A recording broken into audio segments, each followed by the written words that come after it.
Bien, entonces estas eran las características generales o principales del corazón humano.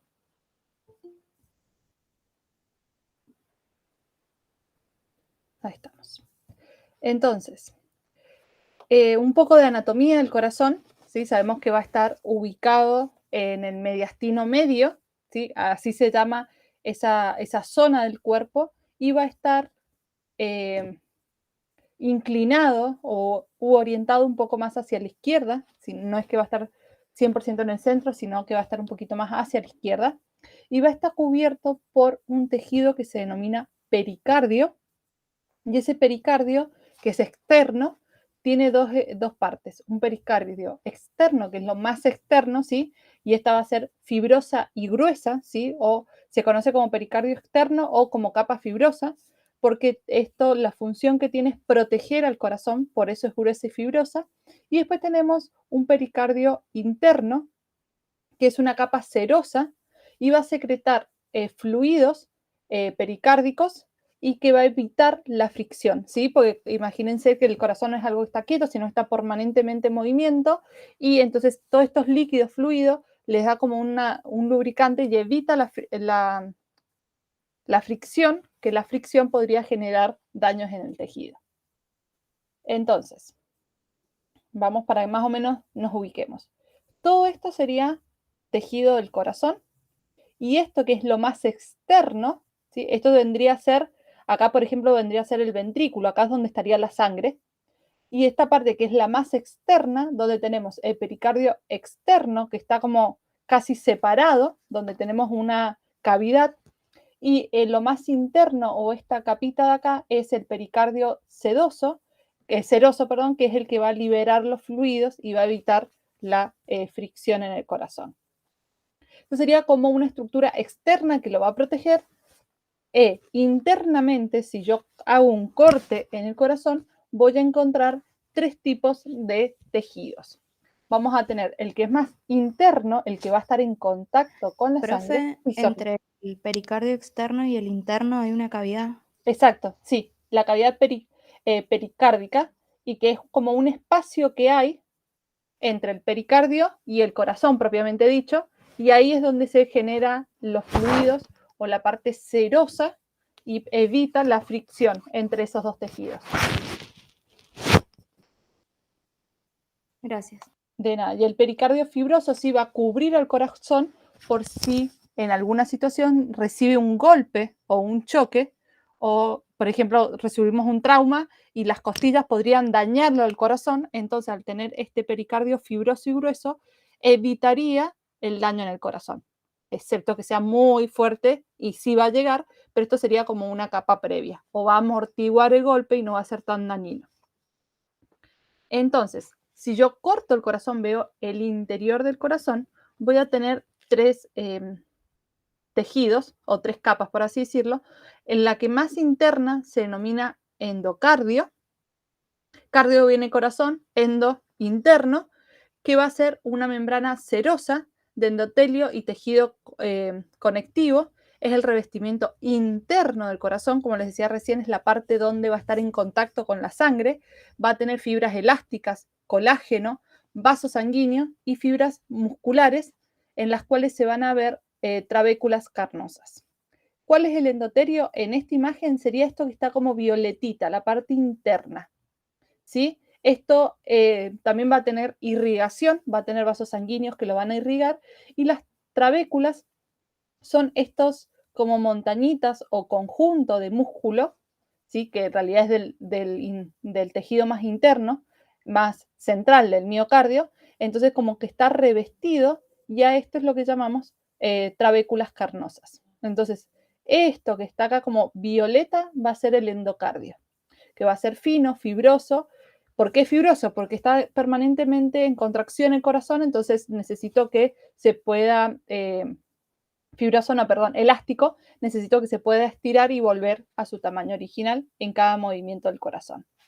Después tenemos lo que denominamos el miocardio, ¿sí? Que es lo que generalmente cuando se dice el músculo cardíaco, es esta parte, es el miocardio. Por eso mio es de músculo, músculo cardíaco, donde es grueso, tiene un gran tamaño, va a estar formado por músculo, ¿sí? Puntualmente músculo cardíaco, que era un tipo especial de músculo. Va a tener también tejidos cognitivos y va a estar formado por tejido conectivo, y este miocardio va a tener vasos sanguíneos, ¿sí? Que va a permitir la irrigación de todo este tejido muscular, y además va a estar conectado con ciertas fibras nerviosas, que estas fibras nerviosas, que ya lo vamos a ver, estas fibras son las que permiten la contracción del corazón. Entonces, cuando se activan estas fibras, se generan como una pequeña descarga, y eso es lo que va a generar el impulso para que el corazón se contraiga o se relaje. Y por último, tenemos la última laminita, que es esto que está acá, digamos, la otra tapita, por así decirlo, del miocardio, y se llama epicardio. Epi es superficie, ¿sí? Lo que está más en la superficie, y es parte del del pericardio interno o del pericardio seroso, ¿sí? Es como el mismo tejido, lo consideramos tanto epicardio como pericardio seroso. La parte de un lado, ¿sí? La parte interna va a corresponder al epicarpio, y la parte externa va a corresponder al pericardio seroso. ¿Sí? Es como una medianeras en la casa, que de un lado es de un vecino y del otro lado es del otro vecino. A eso va a hacer referencia el epicardio. También va a tener capilares, fibras nerviosas, y va a tener, al estar en contacto o ser parte del pericardio seroso, también va a tener una fina capa serosa que va a evitar la fricción entre el corazón y el pericardio. ¿Estamos? ¿Una duda, consulta? No, profe. Bien. Cualquier cosa, volvemos. Entonces, seguimos con el corazón humano. Habíamos dicho que teníamos 4 cavidades, en las cuales teníamos 2 superiores, que las llamábamos aurícula, la aurícula derecha o la aurícula izquierda, y 2 inferiores, que es el ventrículo izquierdo o el ventrículo derecho, ¿sí? A las aurículas también se la conocen con el nombre de atrios. Son como sinónimos. La sangre, ¿sí? Una vez que ingresa al corazón, no puede volver. Y una vez que sale del corazón, tampoco puede volver hacia atrás. Entonces, ¿cómo solucionamos este tema para que la sangre no retroceda, sino que tenga solamente un sentido? Usamos válvulas. Entonces tenemos una válvula entre aurícula y ventrículo, acá hay una, y después del otro lado también, entre aurícula y ventrículo, tenemos otra válvula, que son válvulas auriculoventriculares. Tenemos 2, una de cada lado, y luego tenemos 2 válvulas más que se llaman semilunares o sigmoideas, que van a ser aquellas que separan el ventrículo de la arteria. Y en este caso las tenemos acá también. Separo el ventrículo de las arterias, y esto me asegura que la sangre vaya solamente en una dirección y no vuelva hacia atrás. Si este es un esquema, una imagen animada, donde se pueden ver, por ejemplo, acá en el rojo, se abren las válvulas, pasa el ventrículo y se vuelve a abrir. Cuando pasa la sangre, se cierran las válvulas. Son similares a las que teníamos en las venas. Pasa la sangre, se cierra. ¿Sí? Cada una de estas se va a ir abriendo a medida que va ingresando la sangre. En esta animación las muestran por separado, como que primero pasara del lado derecho y después del izquierdo, pero en realidad las 2 válvulas superiores, esta y esta, se van a abrir al mismo instante, en el mismo momento, y las 2 válvulas de ventrículo hacia arteria de ambos lados se abren en el mismo momento, porque el corazón trabaja de forma paralela, ¿sí? Tenemos 2 cavidades o 2 segmentos del corazón, como lo habíamos visto acá, ¿sí? Están separados, pero trabajan de forma paralela. Las dos aurículas reciben sangre, las dos aurículas se vacían, los dos ventrículos se llenan, los dos ventrículos se vacían.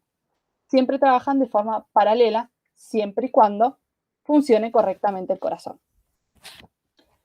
Ahora vamos puntualmente a las válvulas.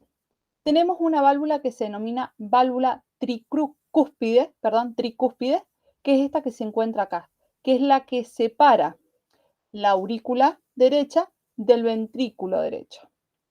Después tenemos la válvula bicúspide o mitral, que es la que separa la aurícula izquierda del ventrículo izquierdo. ¿Sí? Esas son las auriculoventriculares.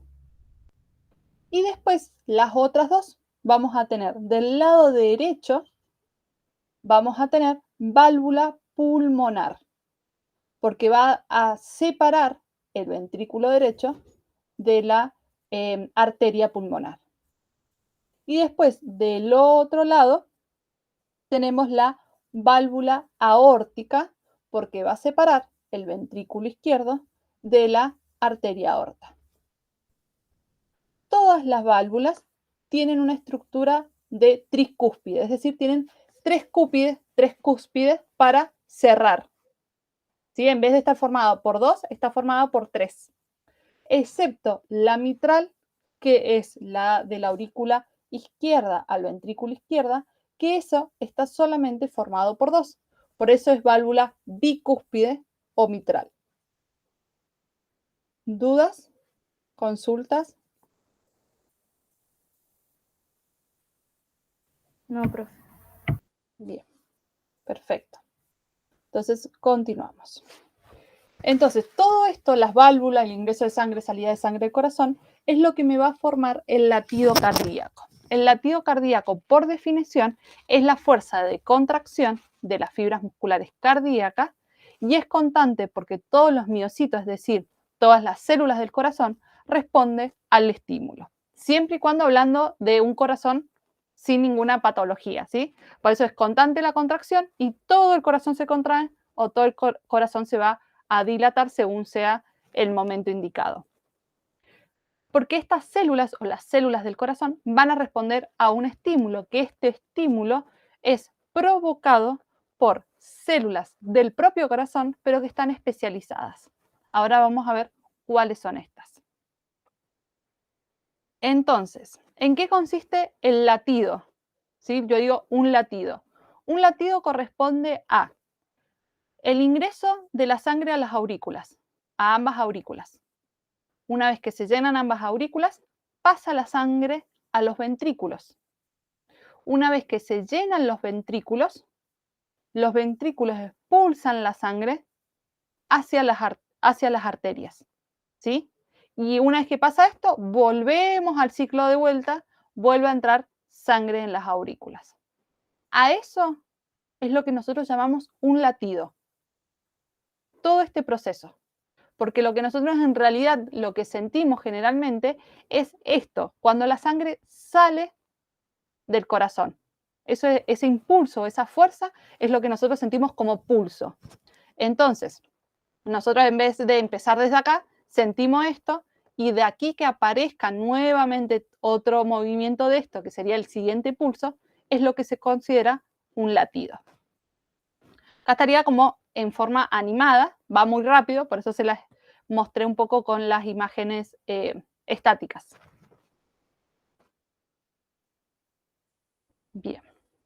Entonces, este movimiento del corazón o esta contracción del corazón va a ocurrir a través de fibras nerviosas que van a estar asociadas a estructuras puntuales o células específicas del corazón. Profe, ¿se llama sístole como cuando pasa de los ventrículos a las arterias? Bien, ya lo vamos a ver enseguidita, ¿sí? Porque tenés sístole auricular, esta es diástole, sístole ventricular cuando pasa acá, auricular, y después siástole ventricular. Cuando pasa de Gracias. aurícula a ventrículo, auricular, y del ventrículo hacia el exterior, ventricular. ¿sí? Ya lo vamos a ver enseguida con este cuadrito que es lo que ustedes tienen para no confundirlas. Esa era como más una presentación para ubicarnos. ¿Sí? ¿Seguimos? Sí, profe. Bien. Entonces, ¿cuáles son las células especializadas que nosotros llamamos del sistema circulatorio que me permite la contracción del corazón? Son unas células denominadas nódulos. Tenemos este nódulo sinoauricular que se ubica acá, que está como más clarito, y un nódulo auriculoventricular, que es esto que está acá. ¿Sí? Esas son las dos células especializadas que me va a permitir el impulso de todo el corazón. Esto acá está cortado el corazón para poder ver la parte interna, pero esto imagínense que es un nerviecito que va por afuera. Entonces, el nódulo sinoauricular, que está ubicado en la aurícula derecha, a este se denomina marcapasos porque es quien va a iniciar la contracción y va a marcar. ¿Por qué se pone marcapasos? Se denomina marcapasos porque va a iniciar todos los ciclos. Cuando estas células se activan es que se hizo otro ciclo cardíaco y así sucesivamente. Entonces, este nódulo sinoauricular, que es una fibra de conducción rápida, va a enviar mensajes a la aurícula derecha y a la aurícula izquierda y van a empezar a generar una contracción a través de las uniones nexus de sus células. Una vez que se produce eso, llega el mensaje o la señal, perdón, el impulso, el estímulo al nódulo auriculoventricular, ¿sí? Que está ubicado en el tabique interauricular, es decir, entre las dos aurículas. Este nódulo auricular va a recibir el mensaje y lo va a reenviar nuevamente, pero tiene fibras de conducción lentas. Es decir, que el impulso que llega, este segundo nódulo auriculoventricular, lo va a retrasar unos 100 milisegundos y recién ahí lo va a continuar.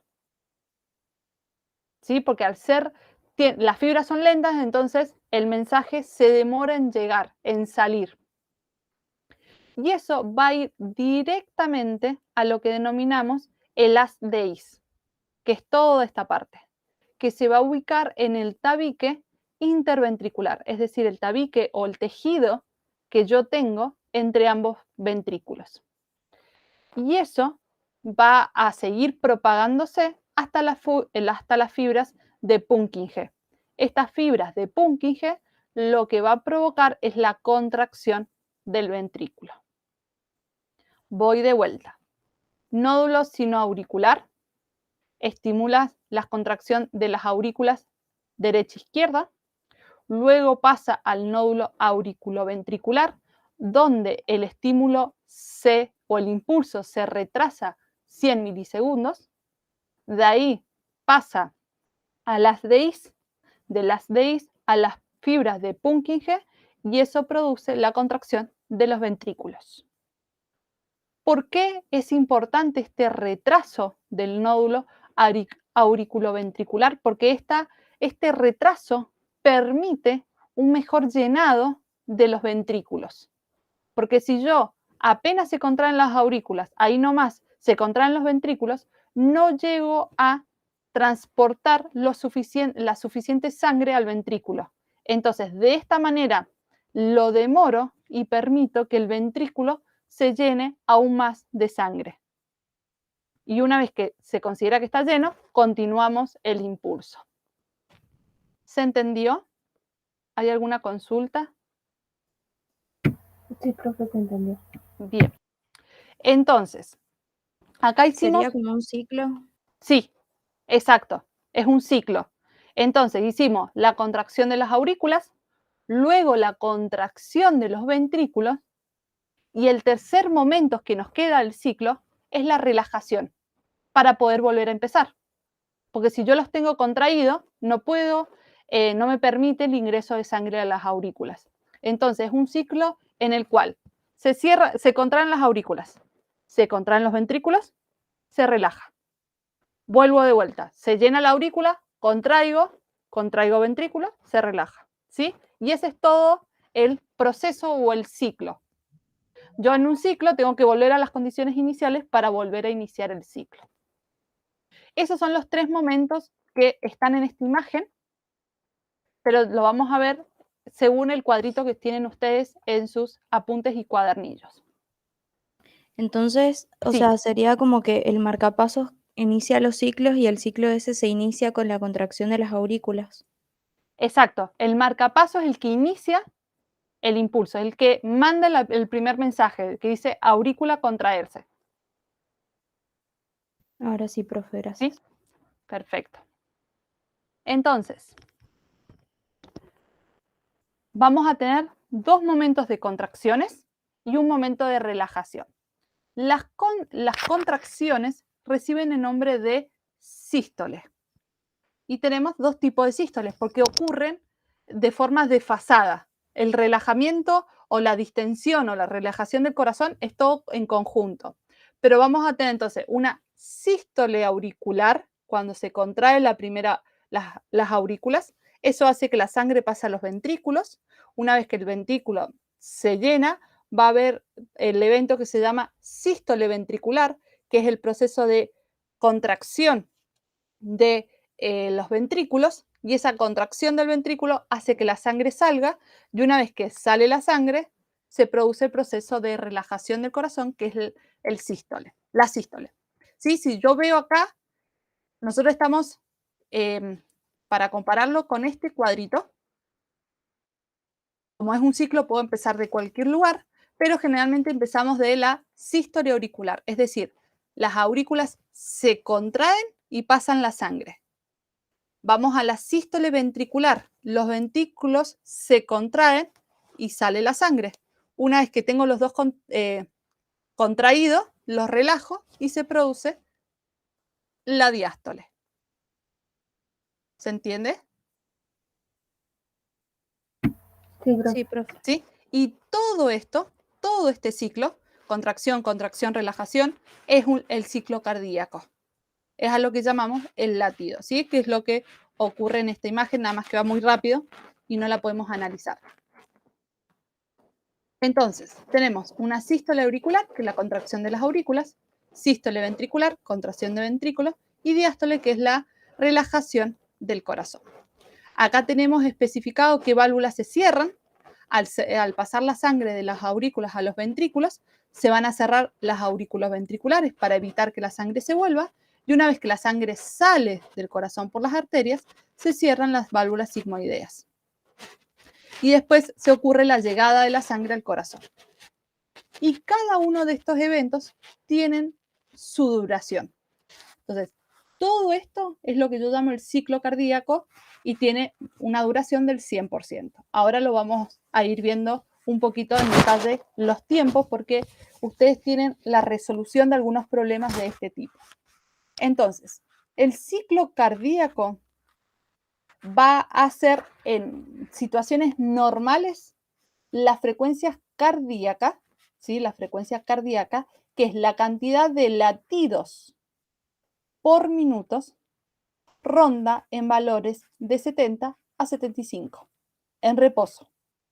¿Sí? En condiciones normales, en reposo, yo voy a tener entre 70 y 75 latidos por minutos. Esto quiere decir que el ciclo cardíaco va a durar 0,8 segundos. ¿Cómo calculo esto? Porque esto me quiere decir que un latido demora 0,8 segundos. Entonces, yo sé que un minuto tiene 60 segundos, entonces en 60 segundos entran o se producen 75 latidos, por lo tanto, cada latido dura 0,8 segundos. ¿Cómo hago en cuentas, digamos, en limpio serían 60 dividido 75. Y eso me va a dar 0,8 segundos. ¿Se entendió este cálculo? Sí, profe. ¿Qué es importante de esto? Es importante que tengan esta relación para poder hacer en los problemas como regla de 3 simple, y también es importante que lo tengan en cuenta porque muchas veces les hacen hacer problemas, los resuelvan, y ustedes tienen que decir, por ejemplo, si le dio una frecuencia cardíaca de 80, si está bien, si está de más, si esa persona está haciendo ejercicio o está durmiendo, ¿sí? Entonces hay que tener en cuenta estos valores, por eso son importantes estos valores. Entonces, dentro del ciclo cardíaco ya dijimos que hay 3 momentos: diástole auricular, diástole ventricular, y hay un momento de, sístole auricular, sístole ventricular, y hay un momento de diástole que es la relajación. Entonces, todo eso dura 8 segundos. Pero, en condiciones normales estoy hablando, pero no siempre, no está distribuido de forma equitativa. Entonces, la sístole auricular en un ciclo de 0,8 segundos dura 0,1 segundo. La sístole ventricular dura 0,3 segundos. Y la diástole, que es la relajación del corazón, dura 0,4 segundos. ¿Sí? Estos son valores en un ciclo que dure 0,8 segundos. En cualquier ciclo cardíaco, la diástole lleva el 50% del tiempo. La sístole ventricular, un 37,5%, y la sístole auricular, un 12,5%. ¿Sí? Por ejemplo, si yo tengo un ciclo cardíaco de 0,10 segundos, ¿sí? Sería un ejemplo. Ciclo cardíaco de 0,10 segundos, la diástole, que es la mitad, ¿cuánto va a demorarse? 0,5 segundos. Perfecto, 0,5 segundos, ¿sí? Y si ahí hacemos las cuentas, tenemos que sacar el 37,5 y el 12,5. Les pregunto esto porque directamente la mitad. Pero a eso hace referencia, o por eso son importantes estos porcentajes y estos datos. Porque después les pueden poner algunos problemas y ustedes tienen que ir calculando. Hoy, si nos alcanza el tiempo, vamos a hacer algunos. Si no, les voy a dar 3 para la casa y lo vemos la semana que viene. ¿Dudas? ¿Quedó claro? Sí, profe. ¿Sí? Bien. Perfecto. Entonces, vamos a la segunda parte.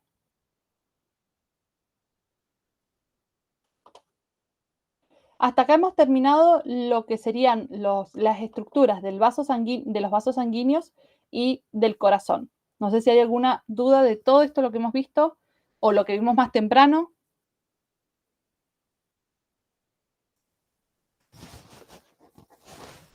Por mí no, profe. Bien, entonces, ahí presento y empezamos. Perfecto. Entonces, una de las cosas que vimos fue la frecuencia cardíaca, lo que acabamos de terminar de ver.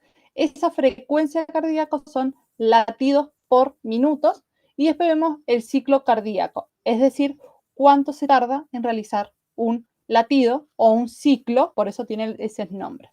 A nosotros lo que vamos a ver ahora va a ser el gasto cardíaco y la secreción de hormonas.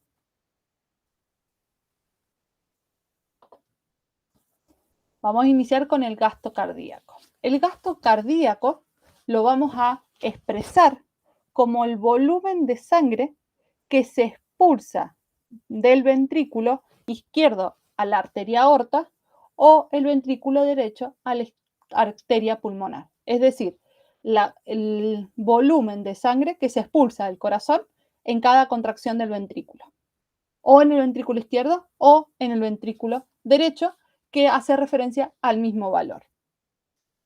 Eso es el gasto cardíaco. Entonces, como es volumen por minuto, ¿sí? Por ejemplo, una de las unidades que se puede evaluar, litro por minuto. La frecuencia cardíaca, que la vimos recién, ¿cuántos latidos hay en un minuto? Y el volumen sistólico hace referencia a los litros o al volumen que se expulsa en la sístole, siempre y cuando en un latido, ¿sí? En un latido, ¿cuánto sangre liberó del corazón? cuánta sangre expulso del corazón. El gasto cardíaco es cuánto volumen de sangre en un minuto y el volumen sistólico es cuántos litros en un latido. Entonces, en valores normales, en personas con o referencias normales a lo que se llama dentro de la medicina, es que por minuto bombeamos o liberamos, expulsamos de cada ventrículo 5 litros por minuto de sangre.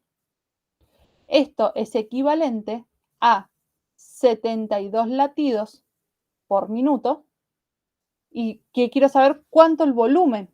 Entonces, 0,7 litros por cada latido. Entonces, si nos vamos a la parte matemática o física de las unidades, tengo latido en la parte superior, cancelo este latido con este latido. Entonces me va a quedar litros por minutos.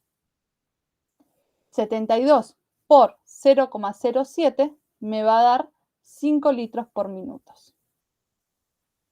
¿Se entendió? ¿Dudas? Se entendió. Bien.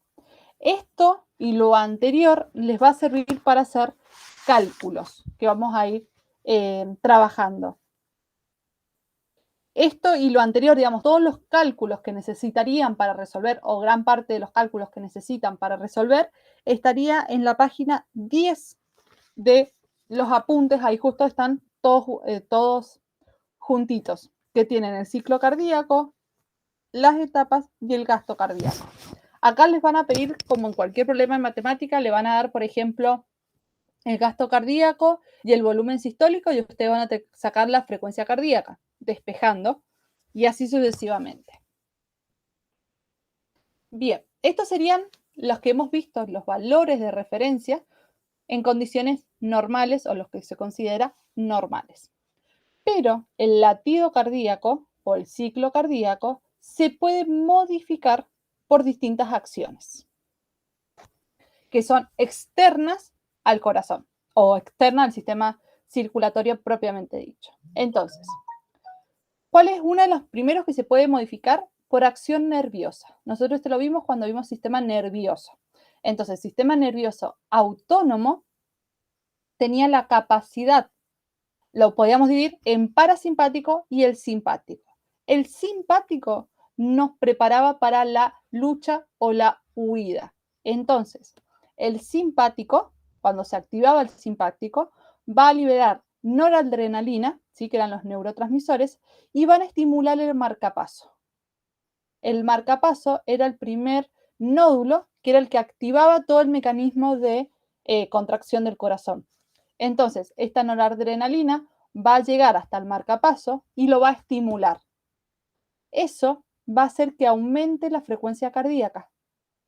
Porque al estimularlo, lo va a estimular y va a esperar que se termine el ciclo y lo va a volver a estimular y así sucesivamente, lo que nos va a permitir aumentar la frecuencia cardíaca, es decir, mayor cantidad de latidos por minuto, que es lo que pasa, por ejemplo, cuando corremos porque se nos pasa el colectivo, nos preocupamos, nos alteramos, nos ponemos nerviosos, que empezamos a sentir nosotros que se nos empieza casi se me sale el corazón por la boca, a veces decimos, ¿sí? Son todos esos latidos. En cambio, en el sistema parasimpático, que era para relajarnos, volver a los valores normales, va a liberar acetilcolina y lo que va a hacer es retrasar el marcapaso, es decir, va a lentizar o a demorar que el marcapaso, el primer nódulo, se active nuevamente. Y eso lo que va a generar es la disminución de la frecuencia cardíaca. Esto pasaba, por ejemplo, cuando corríamos el micro, cuando nos sentábamos, empezaba a actuar el sistema parasimpático. Entonces tenemos los dos efectos, o aumenta la frecuencia o disminuye la frecuencia. Después tenemos la parte hormonal, donde teníamos las glándulas suprarrenales, que eran las que se ubican arriba de los riñones, van a liberar adrenalina, que va a ser una hormona, y la adrenalina generaba un aumento de la contracción o de la frecuencia de la contracción y la fuerza del ventrículo. Es decir, se contrae más rápido y con mayor fuerza el ventrículo expulsa sangre. Y eso hace que al salir con más fuerza, hace que la sangre vuelva más rápido y que a su vez llegue más rápido a los órganos para oxigenarlos. Hasta acá Aumenta la estamos. frecuencia cardíaca, entonces. Exacto, aumenta la frecuencia cardíaca. ¿Sí? Eso cuando hacemos quizás algo que es muy emocionante o deportes extremos, así que decimos la adrenalina, que estamos así como muy activados, eso sería la adrenalina. Y después tenemos un control intrínseco del corazón. Esto es propio del corazón y es cuando se producen efectos a largo plazo o se pueden producir algún daño en el corazón o al estar tanto tiempo de una manera se empiezan a generar algunas modificaciones en el corazón. Entonces, las fibras del miocardio pueden estar más alargadas, es decir, llega más sangre. Aquí hace referencia a las fibras del miocardio, están en la otra imagen. A ver si acá tengo un corazón. Acá. ¿Sí? Las fibras del miocardio eran estas que estaban acá en el medio. Si nosotros hacíamos el corte, era eso que estaba rosado, bien grueso, sería esta partecita de acá. Nosotros acá tenemos un corte, pero sería este tejido que está acá. Entonces, hay fibras del miocardio que se empiezan a alargar, es decir, se van hacia abajo, se extienden de manera vertical. Entonces, al extenderse de manera vertical, lo que hace que la aurícula o el ventrículo que tenían este tamaño, al extenderse, aumentan su capacidad volumétrica. ¿Esa es la miocarditis? No conozco exactamente la miocarditis, pero por nombre, miocarditis, itis, significa inflamación. Entonces, esto no sería una inflamación, sería como que se alarga. La inflamación, por lo que entendería, ¿sí? Porque realmente no conozco, al ser inflamación lo que va a hacer es ocupar más espacio y por lo tanto puede llegar a entrar menos sangre al corazón. Deduzco. No sabría si fuera ese el caso. No sé, por eso el otro día escuché eso y me pareció medio raro. Por eso, miocarditis sería la inflamación de estas células del miocardio. Estos se están elongando. Entonces, al elongarse, produce que llegue más sangre, es decir, que ingrese mayor cantidad de sangre al corazón. Esto va a aumentar la intensidad de la contracción y la velocidad. Y por lo tanto, va a aumentar el volumen sistólico. Y a su vez, al tener mayor volumen sistólico, va a salir con más fuerza, va a aumentar el gasto cardíaco. Voy a tener más latidos por minuto. ¿Por qué? Porque al aumentar la contracción y la velocidad, es decir, me contraigo y más rápido, y a su vez libero más cantidad de sangre, al liberar mayor cantidad de sangre, impulso con mayor fuerza y esa sangre retorna más rápido que si yo no tuviera esta elongación de las fibras. Y esto me va a generar mayores latidos por minuto, mayor gasto cardíaco. Entonces, esto empiezan a generarse daños en el corazón internamente. ¿Estamos? ¿Entendió ese? Sí, profe. Bien. Y después tenemos algo que denominamos ley de Frank-Starling, que produce una relación entre el aumento del retorno venoso, es decir, el aumento del volumen que retorna a nuestro corazón, y la relación con el aumento del gasto cardíaco. ¿Sí? Lo que se produce acá empieza a generarse una relación dependiente, aumenta el volumen sistólico o el volumen venoso, que es el que vuelve, y aumenta en sí también el volumen, el gasto cardíaco. Pero este gasto cardíaco se va a producir sin una presión externa o sin una presión extra, porque lo que acá hace en esta segunda parte, o en este segundo efecto, lo que va a hacer es que no se produzca una mayor contracción de los ventrículos, porque esta mayor contracción va a tener mayor presión acumulada y va a hacer que salga con más fuerza, sino lo que va a hacer que la sangre que llegue a la aurícula derecha, va a ser mayor cantidad de sangre, va a ingresar al ventrículo y va a salir con mayor fuerza.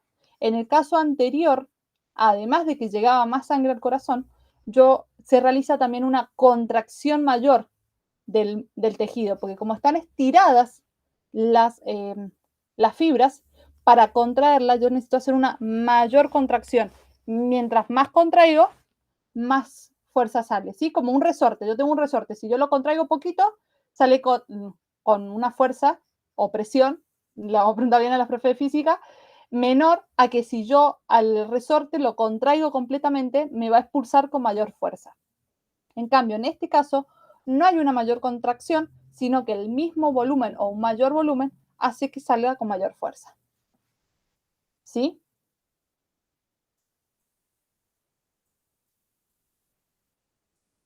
¿Estamos? Sí, profe. Es como si nosotros tenemos una botella llena y la apretamos al principio, cuando está llena, sale rapidísimo y cuando cada vez tiene menos, sale con menor presión. ¿Qué pasaría en este caso? Bien. Y entonces, estos serían como los procesos que pueden ocurrir y cómo se va a producir esto. Entonces, un aumento en el retorno venoso, es decir, un aumento de sangre en las aurículas, en el ingreso de las aurículas, se puede producir o puede producir dos acciones. La primera acción va a ser que se produzca una elongación de las fibras, eso que yo les decía hacia abajo, y eso va a aumentar la fuerza de contracción y por lo tanto aumenta el volumen de eyección, es decir, la cantidad de sangre que se expulsa hacia las arterias. La otra acción es que puede producirse una distensión de las aurículas. ¿A qué hace referencia a una distensión? La elongación es de forma horizontal, por decirlo. La distensión va a ser de forma horizontal y hacia todos los lados. ¿Sí? Se va a producir un aumento de tamaño de las aurículas en casi todas las direcciones. Esa sería la diferencia entre la elongación y la distensión. ¿Dónde estamos? Y esta distensión en las paredes auriculares va a generar que se aumente el factor natriurético atrial o FAN o FAN, sí, o AFN es la otra sílaba que lo van a encontrar. Todo esto es generado en el corazón. Y este aumento de esta hormona o de esta sustancia va a producir sobre el riñón un aumento de la producción de orina y un aumento de la eliminación del sodio.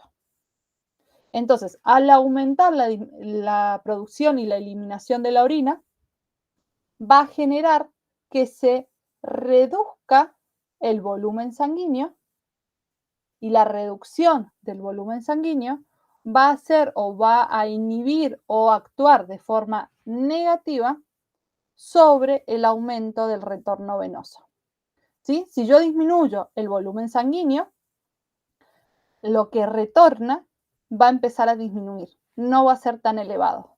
Y de esta manera se tiene como un equilibrio y evitamos el exceso de la fuerza del corazón.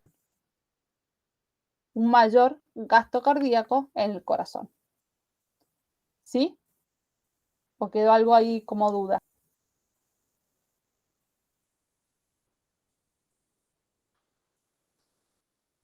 No, ¿Seguimos? profe, se entendió. Yo me perdí, profe, en esa parte. Vuelvo a explicarlo. Nosotros tenemos por distintas situaciones que puede haber un aumento de la sangre que vuelve a nuestro corazón, que por alguna razón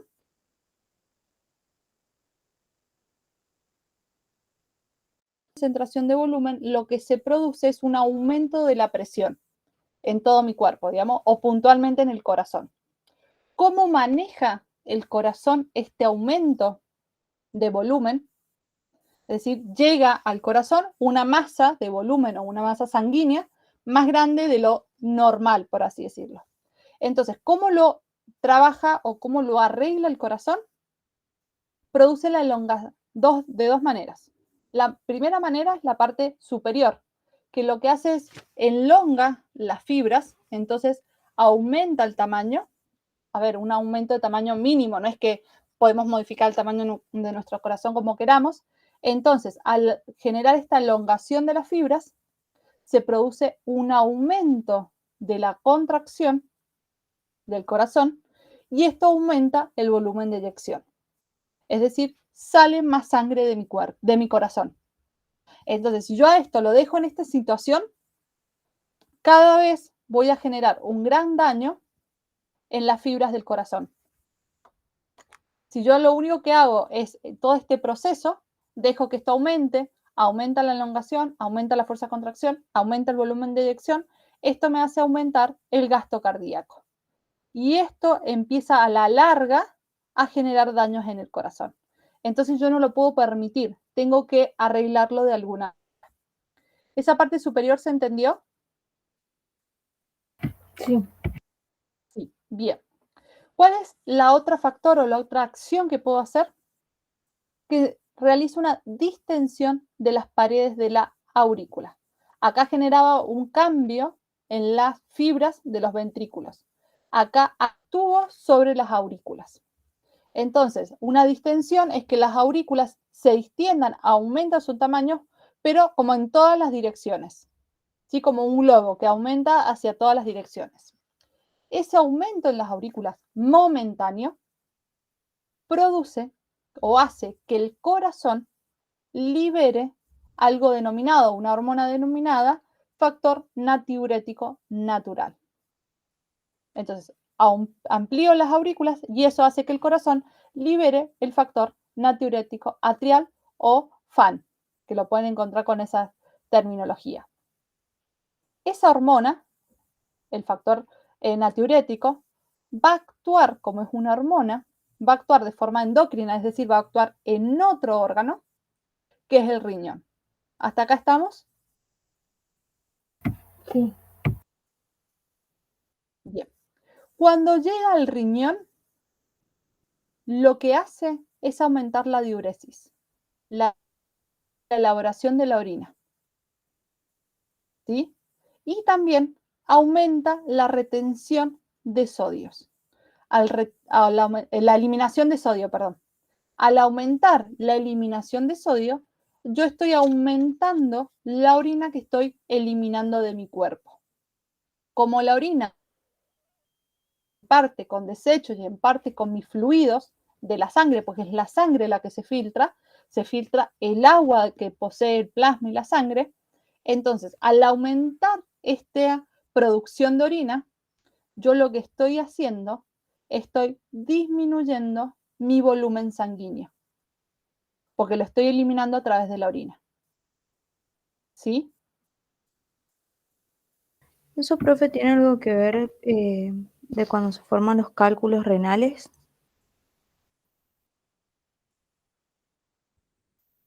No, los cálculos renales se pueden producir por distintas formas. Hay unos cálculos renales que se producen porque en el cuerpo generamos un exceso de calcio. Si nuestras tiroides y paratiroides funcionan mal, entonces no puedo regular el exceso de calcio y algunos cálculos de calcio en formar de distintas sustancias. Esto sería el proceso normal de mi cuerpo para bajar las pulsaciones, para volver a la normalidad. Entonces, siempre mi sangre se filtra, pero como yo tengo un volumen constante, lo que yo filtro en la orina es poco o normal porque va relativo a lo que voy consumiendo. Cuando yo tengo muy elevada la presión, la tengo que bajar de alguna manera. ¿Cómo bajo la presión? A través de disminuir la cantidad de fluido que tengo en mi cuerpo. ¿Cómo elimino la cantidad de fluido en mi cuerpo? A través de la orina. ¿Sí? Entonces, valores X. En vez de tener 2 litros en mi cuerpo, al ir a orinar, voy a tener 1 litro, 98 centímetros cúbicos, ¿sí? Voy a disminuir un poquito el volumen, pero ese volumen es suficiente para disminuir la presión sanguínea. ¿Estamos? ¿Se entendió ahora mejor? Sí, profe, gracias. ¿Sí? Bien, entonces esta disminución en el volumen va a actuar de forma inhibitoria o negativamente sobre el volumen que regresa al corazón, porque como yo ya hice un filtrado, perdí o eliminé parte de ese fluido, cuando vuelve al corazón no vuelve tanta sangre. Entonces ya no necesito ni elongar, ni distender, ni elongar los ventrículos, ni extender las aurículas. Entonces vuelvo a mi posición normal. Profe, Si yo cuando por sale mucho sangre tiempo de la estiro nariz esto, también es para disminuir el volumen. no sabría. Realmente no, nunca me lo había pensado. Porque por ahí, o sea, me han dicho que si te sale sangre de la nariz por ahí es bueno para evitar un coágulo. Ahí no les puedo responder porque no me lo había preguntado y desconozco también si será esa la situación o no. Muchas veces, no sé, estoy tratando de pensar, porque a veces nos insolamos o nos da mucho calor, o yo Sí, por ahí es particularmente. porque se rompen los vasitos, Exacto. pero también, o sea, me han dicho eso de que sale sangre de la nariz y puedes evitar un coágulo. Ahí no sabría decirles. Entonces, ¿esto se entendió? ¿Quieren que lo volvamos a repetir o la idea es volver siempre o proteger al corazón? Que esto es lo que sucede cuando las personas que tienen hipertensión, ¿sí? Porque tienen la tensión o las presiones muy elevadas, pero generalmente es porque vamos acumulando en nuestras arterias y venas lípidos o grasas, entonces la superficie de las arterias y las venas son cada vez más pequeños porque se va haciendo una acumulación, ¿sí? Lo que conocemos como el colesterol. Entonces, al tener menor superficie para salir, el corazón tiene que hacer más fuerza. Entonces puede ser uno de los efectos uno de los efectos. A veces lo podemos controlar y regular y hay otras personas que ya es como excesivo el daño que no se puede regular y necesitamos medicamentos u otras acciones. Y por último, nosotros cuando vimos sistema endocrino, vimos algunos órganos que también funcionaban como órganos endocrinos, pero no los denominamos glándulas endocrinas porque su función principal no era la liberación de hormonas. Entre esos órganos, entre esos ejemplos, estaba el corazón. ¿Sí? Pues la función puntual o principal del corazón es la contracción de los latidos y la propulsión de sangre hacia todo el cuerpo. Entonces, como una función secundaria, terciaria, va a tener el corazón, que es la secreción de hormonas. ¿Qué parte del corazón lo va a hacer? Un parénquima cardíaco que se llama, que es una estructura que va a incluir miocitos, o sea, células del corazón, o células especialistas epiteliales, del sistema coronario. Esos dos tipos de células del corazón van a producir o enzimas o hormonas para generar un efecto endocrino, para secretar o para ayudar a restablecer o acomodar nuestro cuerpo en distintas situaciones. Entonces, si volvemos a lo que vimos en sistema endocrino, vamos a tener tres grandes tipos de secreciones. Las secreciones autócrinas, como su nombre lo dice, auto, uno mismo, va a generar sustancias u hormonas, en este caso, que las produce el corazón y va a actuar sobre el corazón. Después tenemos las parácrinas. Las parácrinas eran las que afectaban o llegaban hasta las células vecinas o los tejidos vecinos. Entonces lo genera el corazón y va a actuar sobre células vecinas.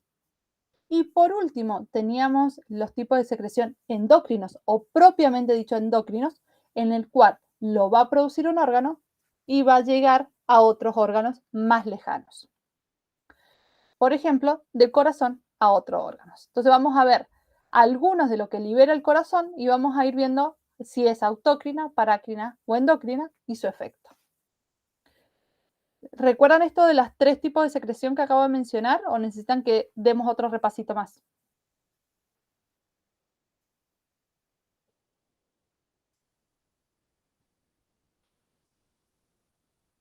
Por mí no, profe. Bien. Nosotros nos vamos a centrar en 3 sustancias que va a secretar el corazón. La angiotensina 2, que esto ya lo vimos un poquito cuando vimos el sistema endocrino y la regulación. La angiotensina 2 va a ser liberada por los miocitos. Y la función que tiene es la de vasoconstricción, es decir, van a contraerse los vasos. Y esto, la función que es aumentar la presión sanguínea. Cuando actuaba la angiotensina regina, que era lo que habíamos visto en nuestro sistema, era cuando se producía, por ejemplo, un desangrado. Entonces se producía la contracción de los vasos sanguíneos que producía un aumento de la presión sanguínea. Por lo tanto, va a ser una función endocrina, porque va a ir a actuar sobre vasos sanguíneos de todo el cuerpo. Después tenemos el óxido nítrico, que van a ser producidas por células endoteliales del sistema coronario. ¿Sí? Teníamos los dos, las células endoteliales y los miocitos. ¿Y cuál va a ser la función? Va a ser la función opuesta o una de las funciones opuesta a la angiotensina 2. Va a producir la vasodilatación, pero esa vasodilatación va a ser de los vasos sanguíneos próximos al corazón, ¿sí? O locales. Por lo tanto, se dice que es una función parácrina o una secreción parácrina. Y luego tenemos la relajación del músculo cardíaco, una relajación de este músculo, y va a ser autócrina, porque el mismo corazón libera óxido nítrico, que el óxido nítrico va a hacer que el mismo corazón se relaje. Entonces va a ser autócrina. Y por último, tenemos el factor natriurético, ¿sí? O en inglés FAN, que es el que vimos en este esquema, que va a actuar sobre los riñones. Entonces, como va a actuar sobre los riñones que ya vimos, va a ser una función endocrina.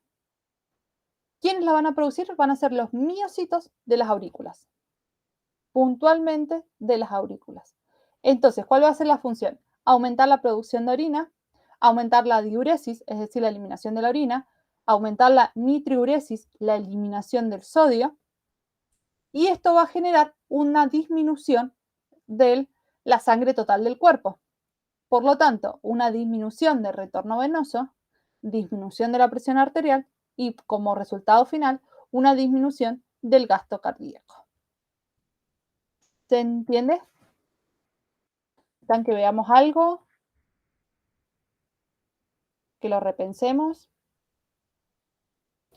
Yo sí me puede dar un minuto para copiar ahí una.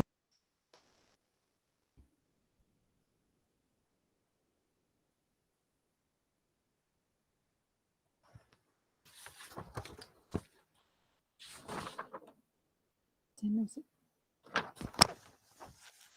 Listo, profe, gracias. ¿Listo? ¿Alguna duda? Ahora que has terminado de copiar y quizás procesás, o Romy, o Vale, creo que es. Sí. Yo no, ninguno. Bien. Nos quedan unos 20 minutos. ¿Qué es lo que vamos a hacer? Vamos a resolver uno de los problemas de los que tenemos sobre la frecuencia cardíaca, el gasto cardíaco, etc. Ya se los muestro.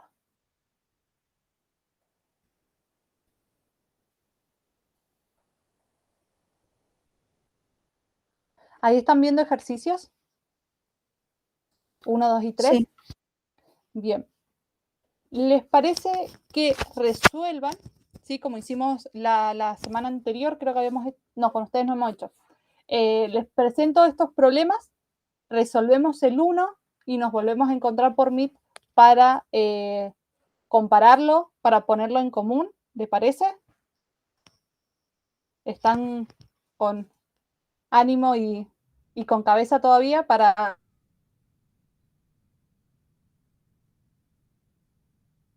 trabajar un prefieren terminarlos en su casa y los vemos la semana que viene a los 3. No sé cómo están. Yo más o menos, pero prefiero hacerlo ahora. Bien, entonces, ¿qué vamos a hacer? La que se quiere desconectar o quedarse conectada, yo me voy a quedar conectada, no voy a apagar el Meet. Inténtelo resolver. Si no lo podemos resolver, me avisan y los vamos viendo todos juntos por el Meet. ¿Les parece? Y yo se los comparto en el grupo para cualquier cosa puedan terminar el 2 y el 3 para la semana que viene. Entonces, esos serían los problemas.